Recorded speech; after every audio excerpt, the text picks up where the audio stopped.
এই যে দেখো বর আমাকে পুঁইশাক দিয়ে গেল। তো আমি তো অবাক দেখে, আমি তো বললাম কোথায় পেলে? তো বললো মাঙিয়েছে।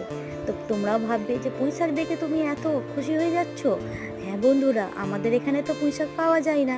কলকাতা বাজারে যেমন পুঁইশাক পাওয়া যায়, লোকের বাড়িতে পুঁইশাক পাওয়া যায় দেশে, আমাদের এখানে পাওয়া যায় না।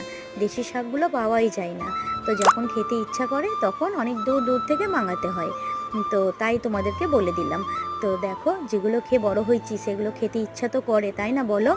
তো আমি আজকে দেখো মনের মতন করে রান্না করলাম। গাঁটি কচু পড়েছিল বাড়িতে, তো গাঁটি কচু দিয়ে, মাছের মাথা দিয়ে, অল্প একটু মসুর ডাল দিয়ে পুঁইশাকটা ছোটোবেলায় ঠিক যেমন খেয়ে বড় হয়েছি মায়ের হাতে, তেমনভাবেই আমি রান্নাটা করলাম। তো খেতে দারুণ হয়েছিল। আর ছোটোবেলাকার কথাটা মনে পড়ে যাচ্ছিলো, ঠিক মা এভাবে রান্না করতো। তো তাই ভাবলাম তোমাদের সাথে একটু শেয়ার করি। ভিডিওটা যদি ভালো লাগে অবশ্যই লাইক, সাবস্ক্রাইব, শেয়ার করবে।